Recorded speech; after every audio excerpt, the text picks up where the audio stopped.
I'm with Steve Luxton, who is a poet and also writes articles and stories and has written quite a few times for the Townships Sun. And welcome, Steve. What are you going to talk about? Well, I've been asked, I guess, how, or maybe why, too, I write poems and articles, in many cases for the Townships Sun. And I guess I don't really write poems for the Townships Sun.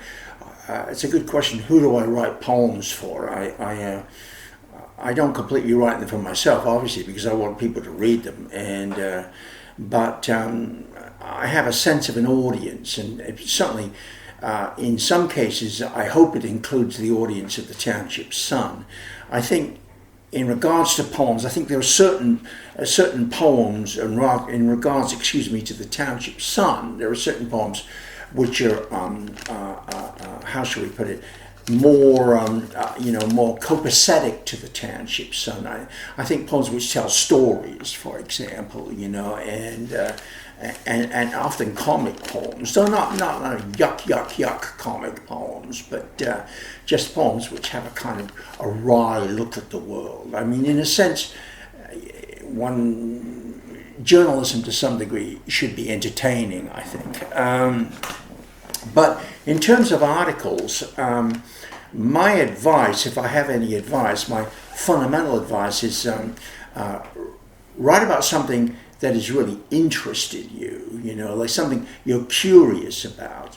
And I would suggest, for example, I'll tell you what I tend to be curious about when I pick up a community newspaper or a local journal. What I tend to look at is initially, at least right off, is historical articles. I'm very interested in history, and especially sort of odd, sort of kind of local history, and the Townships, of course, has had a lot of odd local history. And some of it, of course, has been written about an awful lot. For example,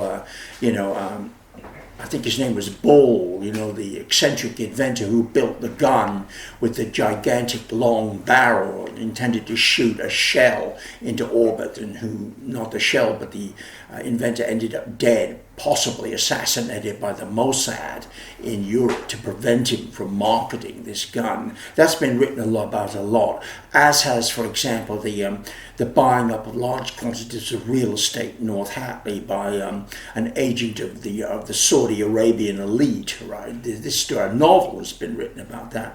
But there are other historical events, I'm sure, and I know of some.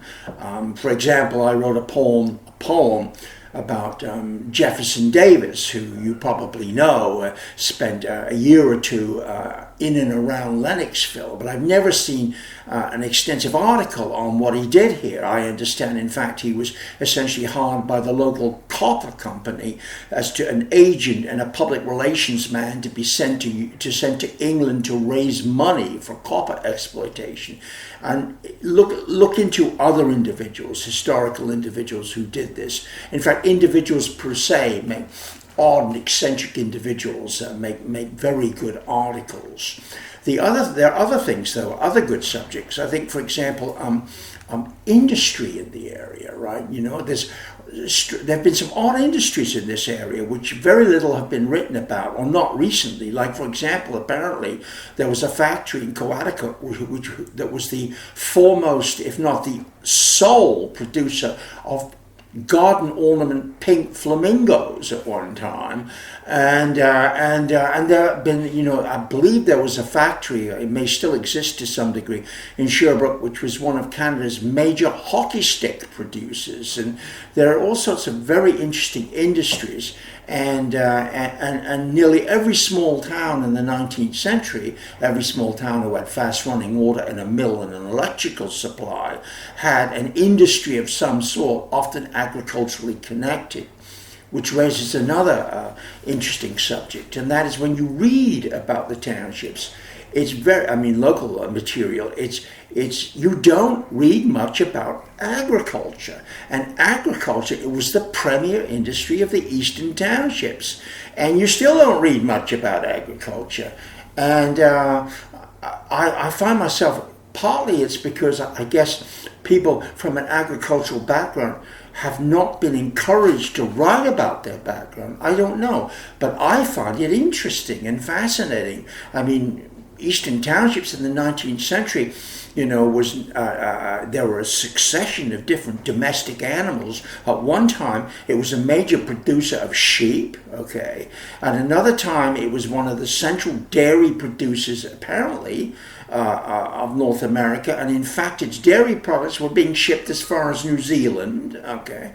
And I'd like to know now what's going on now. I know, for example, that the hay of the Eastern Townships is so good it's shipped to the American South. And I'd just be very interesting to see articles about agriculture and find somebody from an agricultural background who did it.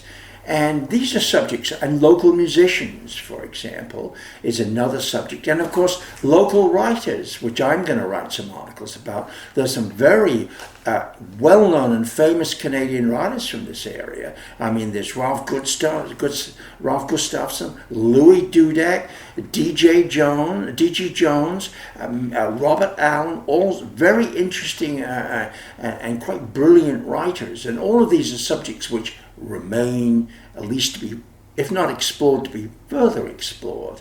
And I would certainly read them with fascination. Wonderful. Thank you very much.